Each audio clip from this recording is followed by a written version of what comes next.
नमस्कार बच्चों, स्वागत है आपका हमारे YouTube चैनल में। तो आज की इस वीडियो में हम पढ़ेंगे पाठ 4 सिंधु का जन्म। इस कविता को लिखा है अशोक चक्रधर जी ने।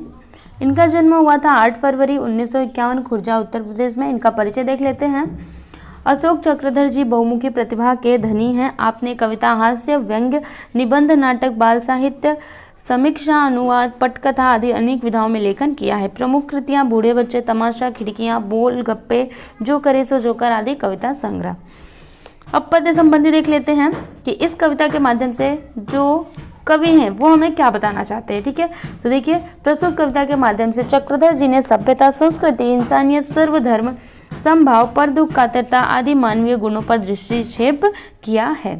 तो चलिए बच्चों, हम इस कविता को पढ़ते हैं और फिर समझते हैं।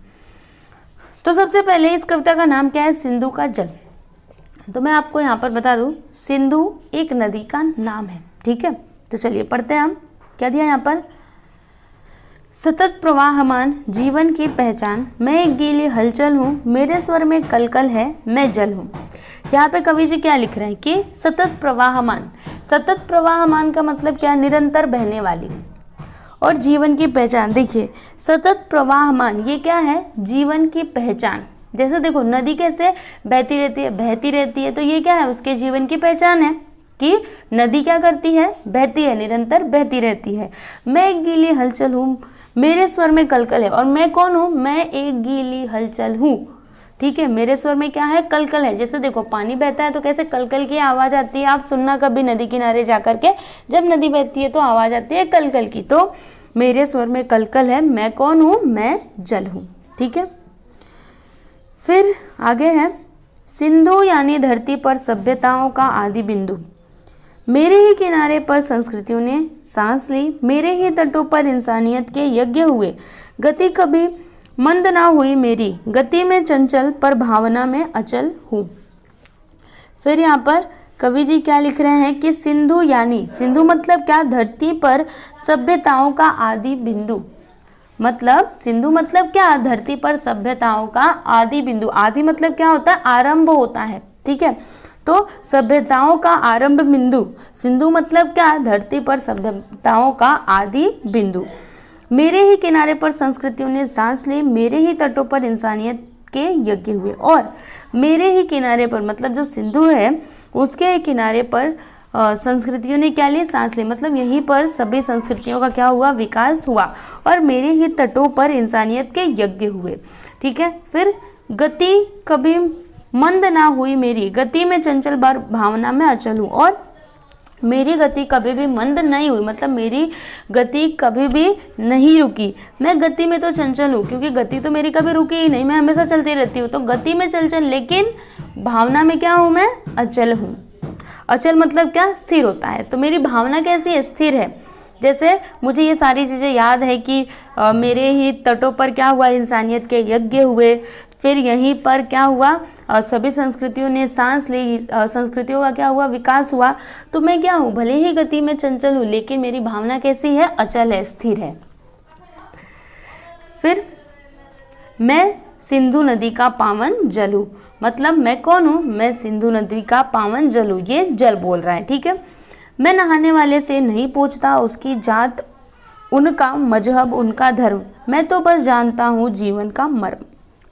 और मैं नहाने वाले से, ये जल बोल रहा है कि मैं नहाने वाले से ये नहीं पूछता। क्या नहीं पूछता? उसकी जात नहीं पूछता, उनका मजहब नहीं पूछता कि वो किस धर्म के हैं। मैं ऐसा कुछ नहीं पूछता। मैं बस एक ही चीज़ जानता हूँ। क्या जानता हूँ? जीवन का मर्म। मतलब मैं जीवन का सार जानता हूँ। जीवन का सार क्या होता है? सबकी मदद करे, किसी के साथ भी हम भेदभाव ना करें, यही होता है ना। तो ये क्या बोल रहा है? ये जो जल है ये क्या बोल रहा है? मैं नहाने वाले से नहीं पूछता उसकी जात, उनका मजहब, उनका धर्म, मैं तो बस जानता हूँ जीवन का मर्म। वो लहरें जो सहसा उछलती हैं, सदा जिंदगी की ओर मचलती हैं, प्यास बुझाने से पहले मैं नहीं पूछता दोस्त है या दुश्मन। फिर यहाँ पर आगे वो जो जल है वो क्या बोल रहा है कि वो लहरें जो सहसा उछलती हैं, मतलब वो लहरें जो अचानक से क्या होती है? उछलती हैं। जैसे देखो नदी का पानी कैसे ऊपर नीचे होता रहता है, उछलता है ना, लहर आती है तो वो लहरें जो सहसा उछलती हैं और सदा जिंदगी की ओर मचलती हैं। प्यास बुझाने से पहले मैं नहीं पूछता दोस्त है या दुश्मन। और प्यास बुझाने से पहले मैं ये भी नहीं पूछता, क्या नहीं पूछता, कि दोस्त है या दुश्मन। जिसको भी पानी पीना है वो आकर के पीता है, अपनी प्यास को बुझाता है, लेकिन मैं ये नहीं पूछता कि तुम दोस्त हो या दुश्मन हो। फिर मैल हटाने से पहले मैं नहीं पूछता मुस्लिम है या हिंदुअन, मैं तो सबका हूँ और जी भर के पिए।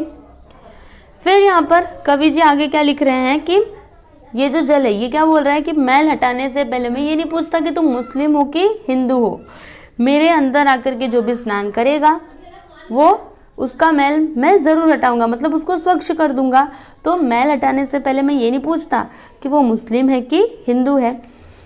मैं तो सबका हूँ और जी भर के पिए। और मैं कौन हूँ, मैं सबके लिए हूँ, मतलब जो भी आना चाहे वो मेरे जल को क्या कर सकता है, पी सकता है, नहा सकता है, अपने मैल हटा सकता है। मैं क्या हूँ, मैं सबका हूँ।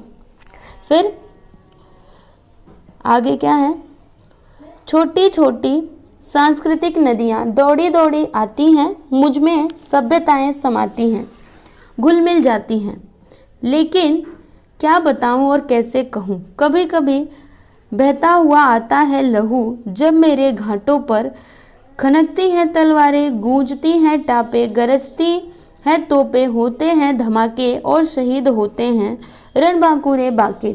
मैं नहीं पूछता कि वे थे कहाँ के, मैं नहीं देखता कि वे यहाँ के हैं कि वहाँ के, मैं तो सबके घाव धोता हूँ। विधवा की आंखों में आंसू बनकर मैं ही तो रोता हूँ।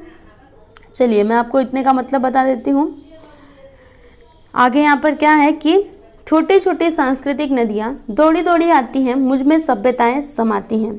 देखिए फिर ये जल क्या बोल रहा है कि छोटे छोटे जो सांस्कृतिक नदियाँ हैं, ठीक है, छोटी छोटी जो भी नदियाँ हैं वो बहती हुई दौड़ी दौड़ी आती हैं और मुझ में आकर के समा जाती हैं। अब उन नदियों के साथ मतलब क्या आता है, जो संस्कृति है वो आता है। फिर आकर के इसमें ये जो सिंधु का जल है इनमें आकर के ये सभी सभ्यताएं समाती हैं, घुल मिल जाती हैं। लेकिन क्या बताऊं और कैसे कहूं, लेकिन मैं क्या बताऊं और कैसे कहूं। कभी कभी बहता हुआ आता है लहू, जब मेरे घाटों पर। और फिर यहाँ पे ये जल क्या बोल रहा है, मतलब ये जो नदी है ये क्या बोल रही है कि लेकिन मैं क्या बताऊं। कभी कभी क्या होता है, बहता हुआ आता है लहू, जब मेरे घाटों पर। लहू मतलब क्या, खून। तो मेरे घाटों पर बहता हुआ क्या आता है, खून आता है। खनकती हैं तलवारें, गूंजती हैं टापे, गरजती हैं तोपें, होते हैं धमाके। फिर क्या होता है, खनकती हैं तलवारें। अब ये लहू कैसे आएगा, जब कोई ना कोई युद्ध होगा तभी तो ये लहू बह करके आएगा, सही बात है ना। तो ये लहू कैसे आता है, खनकती हैं तलवारें, फिर गूंजती हैं टापे। टापे का मतलब जैसे घोड़े चलते हैं तो कैसे टप टप की आवाज़ आती है, ठीक है। और खनकती हैं तलवारें मतलब तलवारों से क्या होती है, लड़ाइयाँ होती हैं। फिर गूंजती है टापे मतलब घोड़े के जो पैर होते हैं वैसे टप टप करते हैं वो। फिर गरजती हैं तोपें, जब लड़ाई होती है तो तोप भी तो चलते हैं ना। और होते हैं धमाके, क्या होते हैं, धमाके होते हैं। और शहीद होते हैं रणबांकुरे बाके। और शहीद कौन होते हैं, जो वीर होते हैं, जो वीर सपूत होते हैं वो क्या होते हैं, शहीद होते हैं। और मैं नहीं पूछता कि वे थे कहाँ के, मैं नहीं देखता कि वे यहाँ के हैं कि वहाँ के। और फिर ये जल क्या बोल रहा है कि मैं ये नहीं पूछता कि वे थे कहाँ के, मतलब उनका लहू बहता हुआ आता है तो मैं ये नहीं पूछता कि वे थे कहाँ के, वे यहाँ के हैं कि वहाँ के, मैं तो सबके घाव धोता हूँ। और विधवा की आंखों में आंसू बनकर मैं ही तो रोता हूँ। फिर ऐसे बहूं या वैसे प्यारे मनुष्यों बताऊं कैसे, मैं सिंधु में बिंदु हूँ, बिंदु में सिंधु हूँ, लहराते बिंबों में झिलमिलाता इंदु हूँ। फिर यहाँ पर ये जो सिंधु नदी का जल क्या बोल रहा है कि ऐसे बहूं या फिर वैसे प्यारे मनुष्यों बताऊं कैसे, मतलब मैं बताऊं कैसे। देखो मैं सिंधु में बिंदु हूँ, मतलब मैं सिंधु नदी में क्या हूँ, बिंदु हूँ। फिर बिंदु में सिंधु हूँ, बिंदु में क्या हूँ, सिंधु हूँ। और लहराते बिंबों में झिलमिलाता इंदु हूँ। और लहराते बिंबों, अभी लहराते बिंबों मतलब क्या, और झिलमिलाता इंदु मतलब क्या, देखो जैसे इंदु मतलब क्या होता है, चंद्रमा होता है, ठीक है। इंदु मतलब क्या, चंद्रमा। तो जो चंद्रमा होता है रात के टाइम पे आप देखना कभी, वैसे तो आप नदी किनारे जाते नहीं होगे रात के टाइम पे, लेकिन फिर भी अगर आपको कभी मौका मिले तो आप देख सकते हो, जो चंदा मामा होते हैं ना वो पानी के अंदर दिखाई देते हैं।